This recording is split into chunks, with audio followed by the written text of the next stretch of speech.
আসসালামু আলাইকুম। সংবাদে আপনাদের সবাইকে স্বাগত জানাচ্ছি। আমি ফিরোজ তোহা। শুরুতেই সংবাদ শিরোনাম। বাংলাদেশের সর্বশেষ গুরুত্বপূর্ণ আপডেট সংবাদে আপনাকে স্বাগত। শুরুতেই সংবাদ শিরোনাম, পরে বিস্তারিত। শুরুতেই জানিয়ে দিব, আগামী 15 আগস্টকে সামনে রেখে জয়ের ভিডিও বার্তা। সদ্য সাবেক প্রধানমন্ত্রী এবং আওয়ামী লীগ সভাপতি শেখ হাসিনার ছেলে সজীব ওয়াজেদ জয় আগামী 15 আগস্ট উপলক্ষে একটি ভিডিও বার্তা দিয়েছেন। আজ সামাজিক যোগাযোগ মাধ্যম ফেসবুকে এই বার্তাটি দেন সজীব ওয়াজেদ জয়।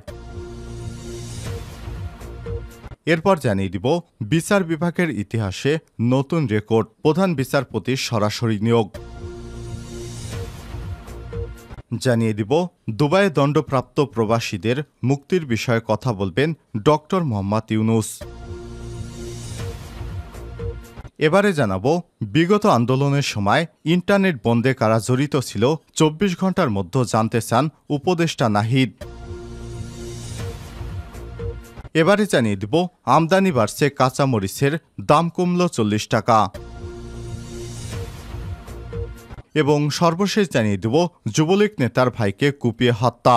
শেরপুরে নকলায় যুবলীগ নেতার ভাই পল্লী চিকিৎসক শফিকুল ইসলাম শফিককে কুপিয়ে হত্যা করেছে দুর্বৃত্তরা। গত রাতে 1টার দিকে উপজেলার টালকি ইউনিয়নের সাইলামপুর পূর্বপাড়া এলাকায় এই দুর্ঘটনা ঘটে। প্রিয় দর্শক, এতক্ষণ শুনছিলেন সংবাদ শিরোনাম, এবারে বিস্তারিত। তবে তার আগে বন্ধুরা, অনুরোধ থাকবে সংবাদটিতে একটি লাইক দিন। আর বন্ধুরা, এই চ্যানেলে আপনি নতুন হয়ে থাকলে সংবাদটি দেখতে দেখতে চ্যানেলটি সাবস্ক্রাইব করে রাখুন। কমেন্ট করে আপনার মূল্যবান মতামত আমাদের জানিয়ে দিন আপনি বিশ্বের কোন দেশ থেকে আমাদের সংবাদটি দেখছেন এবং শুনছেন। এবারে বিস্তারিত। 15 আগস্টকে সামনে রেখে জয়ের ভিডিও বার্তা। সদ্য সাবেক প্রধানমন্ত্রী এবং আওয়ামী লীগের সভাপতি শেখ হাসিনার ছেলে সজীব ওয়াজেদ জয় আগামী 15 আগস্ট উপলক্ষে একটি ভিডিও বার্তা দিয়েছেন। রোববার 11 আগস্ট রাতে সামাজিক যোগাযোগ মাধ্যম ফেসবুকে এই ভিডিও বার্তা দিয়েছেন জয়। ভিডিও বার্তায় জয় বলেছেন, আপনারা জানেন, আপনারা নিজের চোখে দেখেছেন, জাতির পিতা বঙ্গবন্ধুর ঐতিহাসিক 32 নম্বর বাসা পুড়িয়ে ফেলা হয়েছে। যে বাসায় বঙ্গবন্ধুকে হত্যা করা হয়, আমার পুরো পরিবারকে হত্যা করা হয়। যে বাসায় 75-এর খুনিরাও ধ্বংস করার সাহস পায়নি, সেই বাসা পুড়িয়ে দেওয়া হয়েছে। যে বাসায় এতদিন ওনার অর্থাৎ বঙ্গবন্ধুর মিউজিয়াম ছিল, সেই বাসাকে তারা পুড়িয়ে ফেলেছে। এ সময় তিনি বলেন, বঙ্গবন্ধু একটি দলীয় বিষয় নয়, বঙ্গবন্ধু হচ্ছেন জাতির পিতা। বঙ্গবন্ধু না হলে আজ আমরা বাংলাদেশ হতাম না, আজকে আমরা পাকিস্তানি থাকতাম। সামনে 15 আগস্ট, সেই কালো রাত, সেই রাতে বঙ্গবন্ধু এবং আমার পরিবারকে হত্যা করা হয়। সজীব ওয়াজেদ জয় বলেন, আমার আহ্বান বাঙালির জাতির কাছে, আপনারা যদি স্বাধীনতার চেতনায় বিশ্বাস করেন, আপনারা যদি বাংলাদেশকে ভালোবাসেন, এই যে বাংলাদেশে বসবাস করছেন এবং এটাকে মেনে নেন যে বঙ্গবন্ধু আপনাকে স্বাধীনতা দিয়েছে, আমাদেরকে স্বাধীনতা দিয়েছে, তাহলে আগামী 15 আগস্ট আপনাদের প্রতি আহ্বান, শান্তিপূর্ণভাবে ধানমন্ডি 32 নম্বরে গিয়ে ফুল দিয়ে আসবেন, দোয়া করবেন বঙ্গবন্ধুর জন্য, স্বাধীনতার চেতনার জন্য, আমার পরিবারের জন্য। এই হলো আপনাদের প্রতি আমার আহ্বান। বিচার বিভাগের ইতিহাসে নতুন রেকর্ড, প্রধান বিচারপতি সরাসরি নিয়োগ। বাংলাদেশের বিচার বিভাগের ইতিহাসে নতুন রেকর্ড তৈরি হয়েছে। এই প্রথম হাইকোর্ট বিভাগের একজন বিচারপতিকে সরাসরি প্রধান বিচারপতি হিসেবে নিয়োগ দিয়েছে রাষ্ট্রপতি। সংবিধানের বিধান অনুযায়ী এই নিয়োগ দেওয়ার পর বিষয়টি নিয়ে আলোচনা চলছে আইনঙ্গন সহ সারা দেশে। এছাড়াও প্রধান বিচারপতি সহ একযোগে আপিল বিভাগ থেকে 6 বিচারপতির পদত্যাগের ঘটনাও এর আগে কখনোই ঘটেনি। আইনজীবীরা বলছেন, দেশ স্বাধীন হওয়ার পর বিচার বিভাগে আর এমন ঘটনা দেখা যায়নি। এর পেছনে বিগত 16 বছরে শেখ হাসিনা শাসন আমলে বিচার বিভাগকে চরম দলীয়করণ করাকে দায়ী করছেন তারা বলছেন, মেধা এবং যোগ্যতার বিবেচনায় নিয়োগ না দিয়ে রাজনৈতিক বিবেচনায় বিচারপতি নিয়োগ দেওয়া হয়েছিল। ফলে বিচার কাজে তার প্রভাব পড়েছে। ধীরে ধীরে তাদের উপর আস্থা হারিয়েছে দেশের জনগণ। অনাস্থার কারণে ক্ষোভের মুখে একযোগে প্রধান বিচারপতি সহ সর্বোচ্চ আদালতের 6 জন বিচারপতিকে পদত্যাগ করতে হয়েছে। আইনজীবীরা বিচার বিভাগকে সবসময় দলীয়করণের ঊর্ধ্বে রাখার আহ্বান জানিয়েছেন। জানতে চাওয়া হলে সুপ্রিম কোর্ট আইনজীবী সমিতির সাবেক সভাপতি অ্যাডভোকেট জয়নুল আবেদিন বলেছেন, শেখ হাসিনা সরকার বিচার বিভাগকে নিজ দলের সঙ্গে অঙ্গ সংগঠনের মতো বানিয়ে ফেলেছে। বিচার কাজে তার প্রভাব পড়েছে। বাংলাদেশের জনগণ সঠিক বিচার পায়নি, বিভাগের দলীয়করণ চায় না। এ কারণে ছাত্র আন্দোলনের মুখে সবাইকে পদত্যাগ করতে বাধ্য করা হয়েছে। এমন পদত্যাগ বিচার বিভাগের ইতিহাসে এর আগে কখনোই ঘটেনি। সাবেক অতিরিক্ত অ্যাটর্নি জেনারেল এবং সুপ্রিম কোর্টের জ্যেষ্ঠ আইনজীবী MK রহমান বলেছেন, হাইকোর্ট থেকে প্রধান বিচারপতি সরাসরি নিয়োগে আইনে কোনো বাধা নেই। তবে আমার জানা মতে বাংলাদেশের ইতিহাসে আর এমনটি ঘটেনি। এ সময় তিনি বলেছেন, ছাত্র আন্দোলনের মুখে প্রধান বিচারপতি সহ 6 জন পদত্যাগ করেছেন। আন্দোলনকারীরা মনে করছেন এসব বিচারপতি আগে সরকারকে সহযোগিতা করছেন।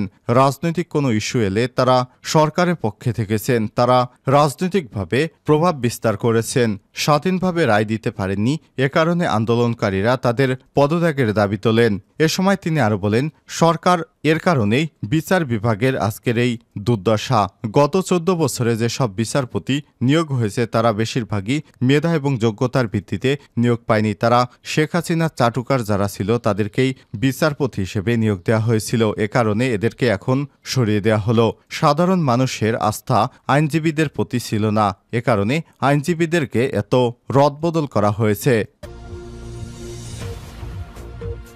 দণ্ডপ্রাপ্ত প্রবাসীদের মুক্তির বিষয়ে কথা বলবেন ডক্টর মোহাম্মদ ইউনূস। কোটা সংস্কার আন্দোলনকে ঘিরে হত্যাকাণ্ড এবং সংগঠিত হওয়া ঘটনা ঘটায় আরব আমিরাতে প্রবাসী বাংলাদেশিরা বিক্ষোভ করেছিলেন। এ অবস্থায় তাদের অনেককে শাস্তির মুখে পড়তে হয়েছে। সেই সব প্রবাসীদের মুক্তির বিষয়ে সে দেশের ঊর্ধ্বতন কর্মকর্তাদের সঙ্গে অন্তর্বর্তীকালীন সরকারের প্রধান উপদেষ্টা ডক্টর মোহাম্মদ ইউনূস কথা বলবেন বলে জানিয়েছেন পররাষ্ট্র উপদেষ্টা মোহাম্মদ তৌহিদ হোসেন।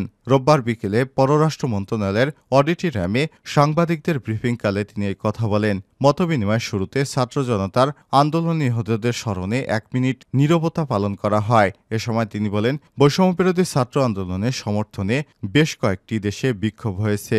তার মধ্যে আরব আমিরাতে বেশ কয়েকটি কর্মীকে আটক করা হয়, এমনকি তাদের জেলে রাখা হয়েছে। বিষয়টি আমরা গভীরভাবে দেখছি। তারা কিছুতেই যেন সাফার না করে সে চেষ্টা করা হচ্ছে। এ সময় তিনি আরো বলেন, আশা করছি আজ বা কালকের মধ্যেই প্রধান উপদেষ্টা নিজে কথা বলবেন তাদের ঊর্ধ্বতন কর্তৃপক্ষের সঙ্গে, যাতে তারা সহায়তা পেতে পারে। অন্তত কোনো শাস্তি ছাড়া যেন তাদের মুক্ত করে দেয়া হয়। এরপর বাকিটুকু না হয় আমরা সহায়তা করার চেষ্টা করলাম। তিনি অর্থাৎ ডক্টর ইউনূস নিজেই উচ্চ পর্যায়ে কথা বলবেন, চেষ্টা করবেন তাদের যেন শাস্তির সম্মুখীন হতে না হয়। বিশেষ করে শেখ হাসিনা পদত্যাগের আগেই তাদের আটক করা হয়েছিল।